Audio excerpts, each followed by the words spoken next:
Isa-isa namang sinagot ni Pangulong Ferdinand R. Marcos Jr. ang pagdawit sa Malacanang sa mga kontrobersyal na issue sa Senado. Ang sabi ng Pangulo, nakakatakot at hindi niya inakala na malulugmok sa napakababang level ang mataas na kapulungan. Narito ang report.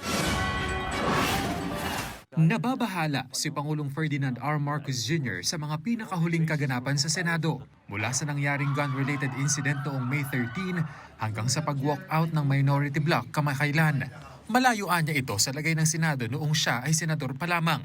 I watched with horror that this is the Senate, that the Senate has become this. It's about work. It's not about personalities. Nagbago eh. Tapos, narating pa tayo sa putukan, tapos fake pala yung putukan, tapos hindi ko maintindihan. Hindi anya lubos maisip na aabot sa ganitong punto ang Senado, lalo na ang pagkanlong sa pugante. How did that happen? I don't understand how a Senate is supposed to function if those are the kind of things that the Senate is embroiled in. I hope they figure it out soon. I really do. Itinanggi rin ng presidente ang alegasyon na tinatarget umano ng pamahalaan ng majority bloc kasunod ng serye ng mga kasong inihahain laban sa mga senador na miyembro nito. Punto niya, ang paghahain ng kaso ay batay sa mga resulta ng investigasyon ng Ombudsman at DOJ. Hindi ko alam kung paano napunta na sinasabi na yung majority ngayon ang tinatarget. Dahil kung tutusin ninyo, hindi sila majority noon. So, that does not apply. It was because of the allegations that were made and the investigations that were conducted upon learning of those allegations against kung sino man. And kung ano man ang naging alignment sa Senado, walang kinalaman yun. Hindi naman pabor ang Pangulo sa isinusulong na online voting ng ilang senador. Anya, walang sapat na dahilan para payagan ang panukala. I disagree with that. I understand that we had to do it in COVID because there was a health risk.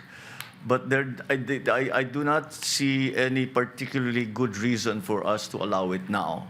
Dagdag pa niya, tila isinusulong ito para sa kapakanan ng iilang senador. It seems to only be applicable to Senator Bato para makaboto si Senator Bato dahil nagtatago siya.